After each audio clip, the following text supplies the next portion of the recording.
Kalau kita sulit menghadapi seseorang, bilang aja ke pemiliknya. Monitor ke ketua gitu Nah, ya. kalau kita salah ada yang mengingatkan, kita bingung ada yang menunjukkan, kita kekurangan bukan dibully. Belum jadi orang tua tapi sudah mikirin orang tua ya. Audiensnya lumayan besar ya Bu, kebetulan ya Bu. Iya. Jadi anak itu pasti mampu dididik oleh orang tuanya. Dan yang paling mampu mendidik anak itu pasti orang tuanya, bukan gurunya, bukan orang lain. Karena lahirnya juga dari orang tua, bukan dari guru.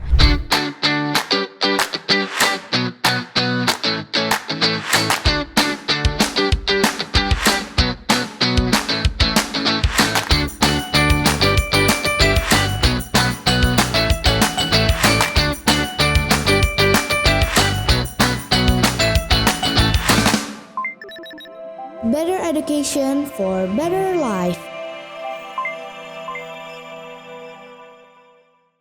Tapi ini ya, sebagai anak muda nih dan punya sebuah circle pertemanan gitu ya, kan ada juga tuh perkataannya yang memang satu umat tuh seperti satu badan gitu. Dan bahkan di circle pertemanan pun juga sepertinya satu badan juga gitu. Satu merasa tersakiti, yang lain juga ikut merangkul gitu. Tapi seringkali mungkin buat anak-anak muda yang sekarang sudah mulai sibuk gitu, bahkan juga sudah mulai banyak ujian dan lain-lain gitu, rasanya tuh harus bisa memanage emosi sendiri gitu Bu. Jadi menurut Ibu ketika melihat anak muda yang dengan kesibukannya bagaimana gitu ya Bu, kira-kira bagaimana strategi paling efisien atau efektif supaya kita bisa memanage emosi kita gitu, walaupun ketika scrolling ngelihat berita atau mungkin lagi stres karena banyak tugas, tuh gimana Bu? Masya Allah ya. Kita kembali ke ini dulu tadi, bahwa munculnya reaksi itu kan dua ya, paling tidak ya ininya apa, yang mendorongnya. Pertama tadi pemikirannya tentang fakta itu bagaimana ya. Yang kedua, bagaimana dia merespon rangsangan itu. Jadi rangsangannya juga akan berpengaruh ke dia gitu ya. Nah, karena itu ketika tadi ke pertanyaan sebagai generasi muslim, sebaiknya seperti apa supaya merespon segala sesuatu tuh dengan emosi yang tepat gitu kan, tidak mengikuti emosinya. Salah tingkah gitu ya. Nah, iya. Berarti yang pertama harus dipastikan, dan ini bukannya generasi muda, generasi tua juga. Sebagai muslim, bagaimana kita menjaga pemahaman itu adalah pemahaman yang benar. Nah, jadi pemikiran kita itu harus dipastikan pemikirannya benar, yaitu pemikiran yang sesuai dengan wahyu Allah, sesuai dengan contoh Rasulullah Shallallahu Alaihi Wasallam. Pemikiran apa? Pemikiran yang paling mendasar itu, hidup kita itu untuk apa? Untuk Allah. Ya itu kan, karena sudah punya. Karena apa? Ketika orang belum punya pemikiran yang benar tentang kehidupan, dia pasti akan mengikuti dorongan nafsunya aja, dorongan keinginannya. Dia tidak akan bertanggung jawab karena hidupnya ya untuk dirinya. Akan berbeda ketika ya, dari mana kamu? Saya diciptakan oleh Allah, hidup di dunia ini untuk beribadah kepada Allah, dan nanti akan kembali kepada Allah untuk mempertanggungjawabkan. Coba kalau itu saja, 3 itu saja sudah dijawab dengan benar, itu insya Allah menjadi self control. Kita itu akan punya kontrol diri, melakukan apapun tuh tidak seenaknya. Karena pasti akan ingat, nanti kan akan kembali pada Allah. Nah, ketika kembali itu bisa nggak mempertanggungjawabkan dengan benar? Apakah itu marah, kesel, kecewa, gitu ya? Apakah bisa berbuah pahala atau justru berujung pada siksa? Kan begitu ya? Nah, makanya yang pertama, pastikan kita memiliki pemahaman yang benar tentang kehidupan. Kalau dalam bahasa fikih, aqidah ya, itu uqdatul kubro. Makanya sekarang generasi sekarang nih, tugas kita Syarifah ya dan sahabat Insan Tama Podcast, generasi sekarang itu kan banyaknya pemahaman akidahnya itu sekuler. Gitu ya. Beragama, kalau ditanya coba survei, KTP-nya masih mayoritas muslim. Betul nggak? Tapi cara berpikirnya udah sekuler ya. Ngapain sih sholat? Gitu ya. Hari gini masih menutup aurat, hari gini nggak mau pacaran, kan gitu ya. Karena apa? Mereka hanya sebatas hidup ini untuk hura-hura. Ya, agama hanya untuk diakui, tapi bukan untuk diterapkan. Itulah sekuler. Nah, ada juga yang didominasinya itu oleh pemahaman kapitalistik. Standar baik benarnya itu adalah materi.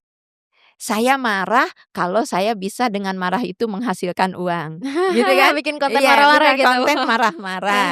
Dan saya nggak boleh marah, karena apa? Kalau marah terhadap penjajahan di Gaza, maka akan diboikot tuh ininya. Kan banyak ya sosial media Banyak tuh, kalau banyak. menyebutkan nama-nama itu, kalau mengecam ya di sana, itu langsung diblokir tuh YouTube-nya. Nah, ini kan tidak menguntungkan saya dong. Artis ada yang diboikot gara-gara mendukung Palestina, gitu ya. Nah, Banyak, Bu. kalau standarnya materi, maka tidak akan lagi benar salahnya itu menurut Islam. Karena itu maka tugas kita ya sekarang, PR kita Sahabat Insan Tama Podcast juga bagaimana menghadirkan keimanan, keyakinan yang benar tentang kehidupan ini, yaitu dengan akidah Islam, bukan sekuler, bukan kapitalistik gitu.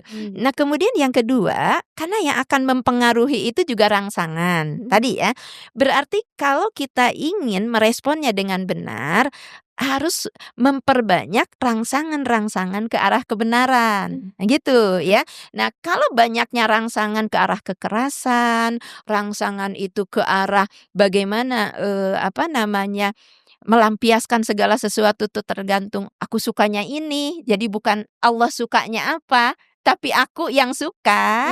Nah, rangsangannya ke arah sana yang banyak, ya wajar kalau kemudian penampakannya itu ya hanya mengikuti emosi. Nah, kan itu ini yang harus diatur rangsangan itu, begitu ya. Nah, gimana cara mengatur rangsangan itu? Nah, kalau di dalam Islam, Rasulullah menganjurkan kita, salah satu bentuk rangsangan itu kan lingkungan, tadi ya, lingkungan. Maka perbanyaklah lingkungan yang kondusif, lingkungan orang-orang baik, lingkungan orang-orang yang akan memberikan auranya itu aura kebaikan. Kalau kita salah ada yang mengingatkan, kita bingung ada yang menunjukkan, kita kekurangan bukan dibully. Kalau orang yang tahu kebenaran itu, ketika ada saudaranya yang kekurangan akan disempurnakan. Ketika ada saudaranya salah bukan dibiarkan, akan diingatkan. Nah itu kan lingkungan yang baik. Nah, dan jauhi lingkungan-lingkungan yang salah yang bisa memberikan efek negatif. Nah, kemudian rangsangan itu juga kan ada masa lalu. Tadi kan trauma. Nah, betul, Bu. maka itu harus diselesaikan karena boleh jadi trauma itu menjadi toksik di masa yang akan datang. Nah, jadi dalam Islam itu tidak boleh kita memendam sesuatu yang itu akan menjadi racun di masa yang akan datang. Nah, contoh traumanya itu tadi ya, misalkan Syarifah pernah disakiti orang. Ya, atau jangan Syarifah deh. Semua orang kayak pernah disakiti deh. Iya, misalkan ibu pernah disakiti orang. Nah, itu tidak tuntas di masa lalu, itu tetap memendam, namanya dendam. Walaupun mungkin di mulut mengatakan, ya saya maafkan, tapi di hati sakitnya tuh di sini, nggak akan dimaafkan, tidak ada maaf bagimu misalkan.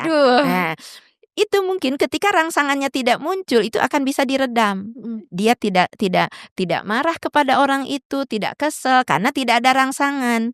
Tetapi ini potensial untuk muncul lagi kemarahan itu ketika ada rangsangan, misalkan rangsangannya lagi melamun, ingat lagi. Aduh, sakit sekali dulu ketika dihina, sakit sekali ketika kekurangan kita publish gitu kan, sehingga jadi viral tuh di sosial media misal kekurangan kita begitu.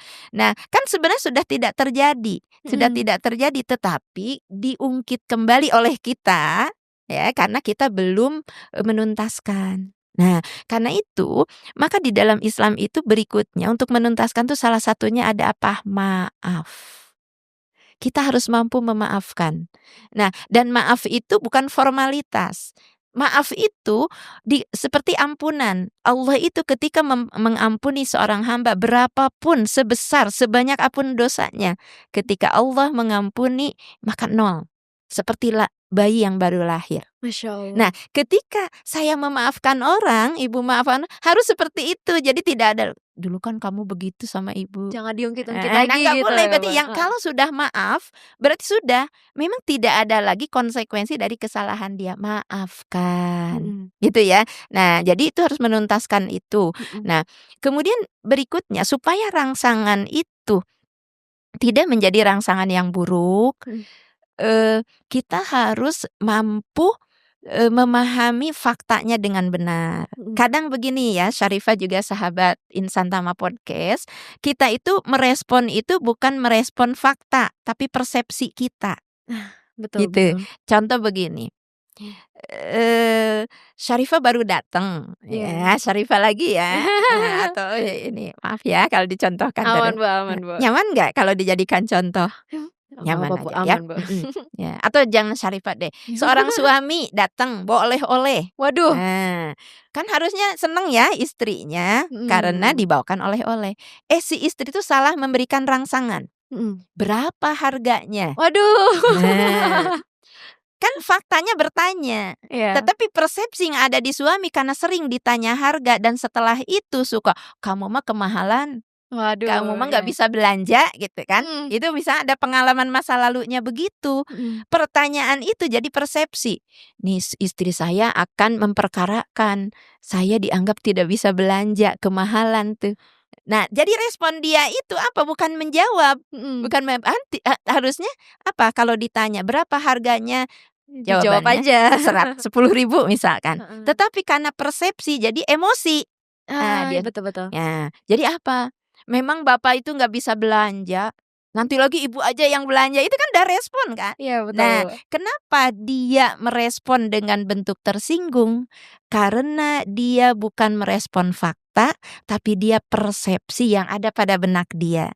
Nah, karena itu dalam komunikasi ya kita untuk mengelola tadi ya emosi, biasakan pastikan dulu faktanya itu apa. Kalau faktanya bertanya, dijawab. Kalau faktanya itu misalkan orang itu ketakutan, ya jangan ditambah lagi dengan ketakutan gitu ya. Iya, Kalau Bu. faktanya orang kesulitan, ya dibantu kan begitu. Jadi kita itu harus mampu memahami fakta, bukan persepsi. Gitu. Karena persepsi itu kan bisa salah. Berbeda-beda ya, Bu, setiap orang ya, Bu. Betul. Nah, disitulah diperlukan adanya. Jadi untuk pengendalian emosi itu ini berkaitan juga dengan skill komunikasi. Nah, orang yang bisa komunikasi efektif, dia bisa mengeksplor faktanya itu sebenarnya seperti apa. Tapi orang yang kesulitan berkomunikasi, akhirnya hanya perasaan. Ibu pernah menyelesaikan anak-anak yang punya ini apa namanya speech delay. Speech delay. Iya, speech delay. Jadi Iya. susah untuk mengeluarkan kata-kata. Makanya penampakannya apa seperti tantrum. Kalau ini tuh dengan ini kan Jadi dia kesulitan gitu. kesulitan. Iya. Akhirnya dengan fisiknya nendang kah, ngerebut kah. Sebenarnya mungkin dia ingin saya mau pinjam, saya mau ini, tetapi kan kesulitan dalam komunikasinya. Nah, akhirnya dia menampakkan emosinya. Nah, kalau ibunya atau gurunya salah memahami itu, fakta itu, bisa kan langsung ada judge ya, anak nakal, anak itu apa namanya nggak bisa diatur. Nah, padahal kan kasihan ya. Dia itu butuh pertolongan kita. Dia itu sulit mengungkapkan apa yang dia inginkan, apa yang dia rasakan. Kan begitu ya. Nah, karena itu maka berikutnya perlu kemampuan komunikasi gitu. Nah, bukan tadi kita sudah mulai dari anak-anak ya, gimana kita ngelihat anak kecil tuh sebenarnya punya emosi juga, tapi karena belum balik gitu, masih belum dihitung gitu. Adapun juga remaja gitu yang harus circle-nya baik, yang harus bisa memahami pemikiran Islam agar supaya bisa memanage emosinya dengan baik. Tapi sekarang untuk di perspektif dari orang tua sendiri ya, Bu. Tadi kan juga kita ada sedikit menyentuh mengenai orang tua yang anaknya mengalami speech delay atau dia terlambat untuk bisa mengekspresikan diri dengan lisan gitu, Bu.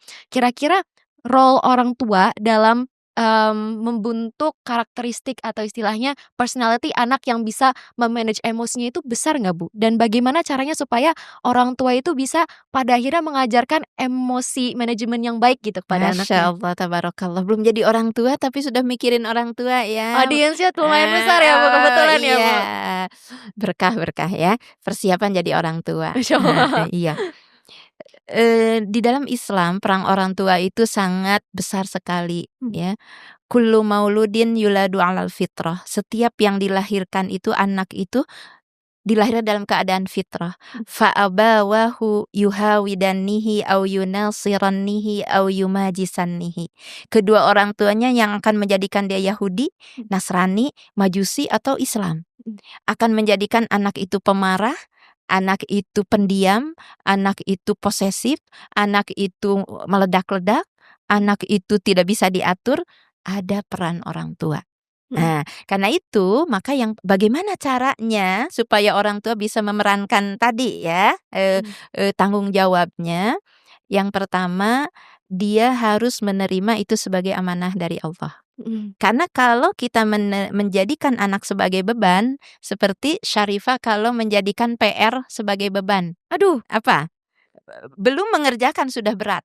Nah, udah kesel kan 100, mana dikumpulin besok jam 7, akhirnya ngomel-ngomel. Betul nggak? betul. Ya. Nah, karena apa? Menjadikan itu sebagai beban. Sama, mengurus anak juga.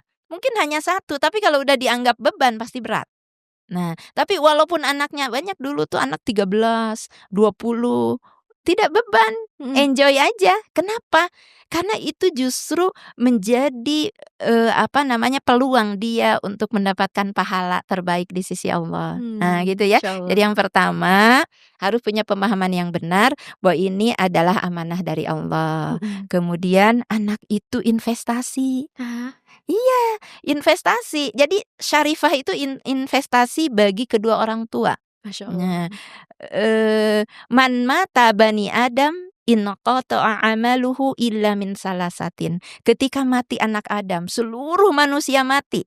In qata'a amaluhu, akan terputus amalnya kecuali min salasatin, kecuali 3. Itu investasi, makanya semua investasi itu selesai ketika kita meninggal, tapi ada investasi yang tidak akan terputus. Di antaranya itu apa? Waladin sholihin yad'ulah. Anak solih yang mendoakan orang tua. Karena itu ketika orang tua punya pemahaman bahwa anak itu adalah investasi tanpa henti, kalaupun kita sudah meninggal akan terus transfer pahala loh, transfer kebaikan pada orang tuanya dengan doa-doanya. Maka ini akan jadi dorongan orang tua untuk memperlakukan anak, mendidik anak dengan benar.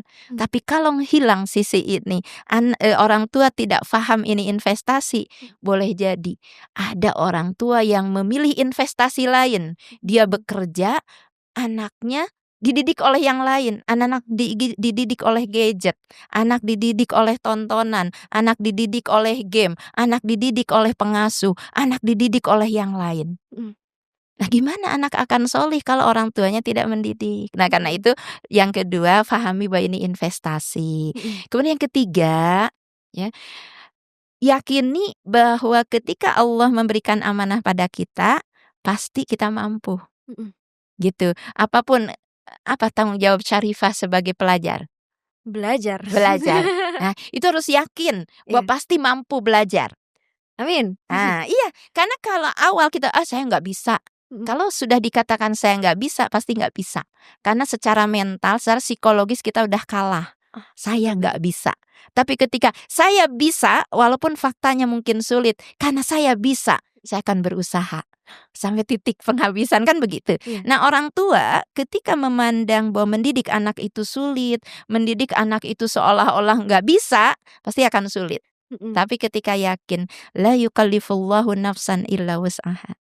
Allah tidak membebankan pada jiwa, pada orang tua, kecuali sesuai dengan kemampuan. Jadi anak itu pasti mampu dididik oleh orang tuanya. Dan yang paling mampu mendidik anak itu pasti orang tuanya. Bukan gurunya, bukan orang lain. Karena lahirnya juga dari orang tua, bukan dari guru. Itu yang ketiga, yakini bahwa semua yang menjadi tanggung jawab kita, Allah memberikan kemampuan. Yang keempat, tentu kemampuan tuh harus dikembangkan. Tidak sedikit orang tua yang tidak mampu mendidik. Tidak sedikit orang tua yang ketika berhadapan anak tantrum, orang tua tantrum. Anak marah, orang tua marah. Betul. Anak kesel, orang tua kesel. Anak kabur, orang tua kabur. Bahkan ada orang tua yang membunuh anak dan bunuh diri. Kenapa? Karena dia tidak bisa menghadapi masalah itu, walaupun punya potensinya. Karena itu maka harus menjadi orang tua pembelajar. Belajar terus, termasuk belajar gimana mengendalikan emosi anak. Dan di dalam pembelajaran itu, kita siapapun, mau orang tua, guru, tidak mampu mengendalikan orang ketika dia tidak bisa mengendalikan diri. Jadi syarat pertama itu kendalikan dulu diri. ya, baru bisa mengendalikan orang gitu Betul ya. betul, Bu. Nah, jadi orang tua itu harus bisa punya kontrol diri. Nah, Mhm. gimana cara kontrol dirinya? Secara teknis banyak. Kalau dalam Islam itu ada dalam Quran surat Al-Baqarah, "Ala bidzikrillahi tatmainnul qulub." Ingatlah dengan zikir kepada Allah, maka hati akan tenang. Jadi Masya kalau ada rangsangannya anak tantrum, anak Mhm. marah-marah, anak nggak mau diatur, anak nggak mau sholat, kan kalau tidak mengendalikan diri muncul emosi kan? Iya, Jadi betul. ibu marah-marah, ibu Mhm. kesel, ini gitu Pada ya. akhirnya, Anak iya dipukul, iya, pada lah. akhirnya anaknya mengasosiasikan itu Nah, sebagai sesuatu yang salah gitu ya, Bu. akhirnya ada toxic parent kan, Iya, betul. akhirnya anak ibu ya musuhan sama ibu kan Mhm. begitu. Nah, karena itu maka mungkin di situ harus istighfar, astagfirullahaladzim, a'udzubillahi minasyaitonirrajim, atau apa cara mengendalikan. Nah, Mhm. Rasulullah itu mencontohkan ketika kita ada rangsangan marah, maka berlindung pada Allah. A'udzubillahi minasyaitonirrajim. Rubah posisi. Mhm. Ya, dari berdiri mungkin perlu duduk, karena beda loh, kalau berdiri tuh orang bisa mencak-mencak, kalau duduk kan nggak mungkin, Betul betul gitu ya. betul. Nah, kemudian duduk kok nggak reda juga, Mhm. mungkin perlu berbaring. Perlu tidur ya, Ya, Bu, perlu berarti? tidur, cooling down-nya di situ, atau kata Mhm. Rasulullah ambil wudhu, Mhm. kemudian sholat 2 rakaat. Kalau sudah sholat masih marah-marah aja itu keterlaluan. Karena kan sudah ada jeda sebenarnya kan, Iya. untuk wudhu perlu waktu, itu cooling down-nya kan ada dari apalagi ketika berbasuh wudhu itu kan turun tuh ya, yang tadinya panas, Mhm. kan biasa marah panas, lah gitu. Iya. Nah, jadi orang tua mengendalikan dirinya, Mhm. nah baru perlu mungkin ada sentuhan-sentuhan ke anak, sentuhan Iya. fisik. Makanya kalau Iya. di parenting itu ya, Iya. dalam mendidik anak itu kadang yang efektif itu bukan kata-kata. Pada fase tertentu, justru yang akan mengaktifkan anak itu sentuhan. Iya, Oh, mungkin begitu. dengan dielus, Mhm. dengan dicium, dengan Mhm. dipeluk, itu anak akan lebih memberikan respon positif Mhm. dibanding ibunya, "Nak, tadi jangan marah, Mhm. jangan begitu." Kan itu, Betul betul. ini, tapi mungkin perlu di ini. Nah, di situ nanti akan dipelajari ya di parenting itu gimana cara memberikan stimulan kepada anak, ya dengan stimulan sentuhan tadi ya, fisik. Nah, tapi itu juga tidak cukup, karena kalau sentuhan fisik itu hanya untuk mengkondisikan. Kondisi anak siap untuk belajar. Nah, kan konten pembelajarannya belum ada. Aduh. Jadi, tidak cukup dipeluk, tidak cukup dicium anak Mhm. itu, tapi harus dididik. Mhm, Nah, betul. gitu, setelah reda, setelah siap anak itu, baru disitulah muncul tadi, "La taghdab walakal jannah." Janganlah engkau marah-marah, maka surga untukmu. Atau Ah. tabassumu fi wajhi akhihi shadaqah. Nah, kalau ketemu ibu tuh jangan cembetut aja gitu kan, tabassum dong.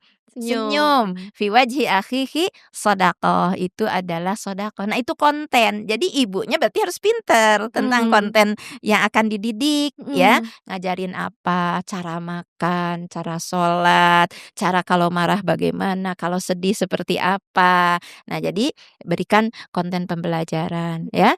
Nah, terakhir tapi ini juga tidak kurang penting, ketika mendidik anak itu kan anak itu bukan milik kita. Mhm. Sama seperti kita. Mhm. Kita milik siapa? Allah. Milik Allah. Anak kita milik siapa? Allah. Allah. Hatinya itu dikuasai oleh siapa? Oleh Allah. Allah. Karena itu, ketika kita ingin mengendalikan seseorang, maka minta pada pemiliknya, lapor pada pemiliknya. Gitu kan? Kalau kita sulit menghadapi seseorang, bilang aja ke pemiliknya. Monitor ke ketua gitu ya? Pernah takut, anjing nggak? Takut, Bu. Takut ya kalau Takut. dikejar itu. Tapi kalau anjing dipegangin oleh pemiliknya, takut nggak? Elus dikit. Enggak kan karena dipegang ininya. Iya, betul, Bu. Iya, untuk menundukkan anjing itu kita hanya cukup ke pemiliknya, lapor Mhm. pemiliknya. Iya. Untuk menundukkan manusia, menundukkan anak, menundukkan siapapun, Mhm. pemiliknya yang bisa langsung merubahnya. Ah, Jadi begitu. doa pada Allah, minta pada Allah supaya dimudahkan untuk mendidik anak. Ah, begitu. Gitu. dan ngomongin tentang minta kemudahan gitu ya Bu. Dan emosi ini kan merupakan sesuatu yang berproses ya Bu, mulai dari kecil sampai besar gitu. Mungkin teman-teman Insan Tama Podcast yang stay sampai menit ini pun berarti teman-teman memang betul ingin perbaiki diri gitu dalam manajemen emosi gitu. Dan sebagai message penutup gitu Bu, kira-kira Ibu ada pesan gak untuk teman-teman Insan Tama Podcast yang sedang berproses dan sedang mencoba untuk perbaiki diri apalagi dalam manajemen emosi gitu Bu? Masya Silahkan. Allah. Hadis Rasulullah Sallallahu Alaihi Wasallam riwayat Imam Muslim mengatakan, ajabalil mu'min, ajib, takjub, menakjubkan orang mukmin itu, inna amrohu kulluhu khair, semua perkaranya itu baik, termasuk emosinya juga akan baik. Kenapa baik? Dan itu tidak didapat oleh yang lain. In asobathu sarra'u, jika menimpa dia suatu yang baik, nah dia kan pasti bahagia. Tapi bahagia itu nggak akan meledak-ledak. Bahagianya itu nggak akan sampai lupa diri. Nah, tapi bahagia orang mukmin itu apa? In asobathu sarra'u syakaro. Dia tidak akan lupa untuk bersyukur. Ya sahabat, ya Insan Tama Podcast, jangan lupa untuk bersyukur semua yang sudah dianugerahkan oleh Allah. Fakana lahu khair, maka bagi dia akan ada kebaikan. Sebaliknya, in asobathu dorra'u, jika menimpa dia ya dorro itu yang tidak mengenakan, tadi yang membikin kita marah, membikin kita kesel, membuat kita kecewa, membuat kita itu emosinya meledak-ledak. Apa kuncinya? Sobaro, sabar. Fakana lahu khair, maka bagi dia pun ada kebaikan. Jadi kuncinya kita mensyukuri semua kebaikan, sabar atas semua yang kurang baik, ya. Hadapi sesuatu itu sesuai dengan aturan Islam. Berarti kalau belum tahu aturannya, rajin ngajinya. Semangat belajarnya ya. Yang masih di Insan Tama kan ada kajian. Betul, gitu ya. Baca-bacanya jangan baca-baca Doraemon aja ya. Aduh.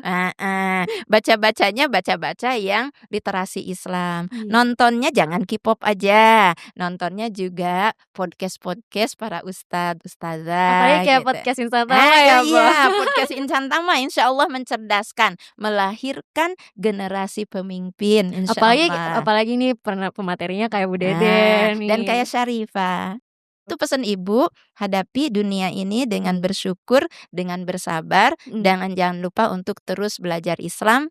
Dan satu lagi, terlibat untuk memperjuangkan Islam, karena disitulah ada pertolongan Allah ya. Intan surullaha yansurkum wa yusabbit aqdamakum. Jika kalian menolong agama Allah, maka Allah akan menolong kalian dan akan mengokohkan keadaan kalian. Apapun emosinya, reaksinya selalu benar sesuai dengan syariat Islam. Demikian Syarifah dan sahabat Insan Tama Podcast. Terima kasih banyak Bu Dede. Sama-sama. Sepertinya hari ini Syarifah sudah mendapat begitu banyak insight ya Masya tentang Allah, emosi. Semoga tabarakallah. kedepannya Syarifah dan juga teman-teman Insan Tama Podcast bisa berproses agar menjadi muslim dan muslimah yang lebih baik. Terima kasih banyak Bu Dede. Amin, sama-sama. Baik teman-teman Insan Tama Podcast, bagaimana podcastnya hari ini? Seru banget kan? Tunggu lagi ya episode-episode selanjutnya bersama Insan Tama Podcast, Better Education for a Better Life. Wassalamualaikum warahmatullahi wabarakatuh. Dadah!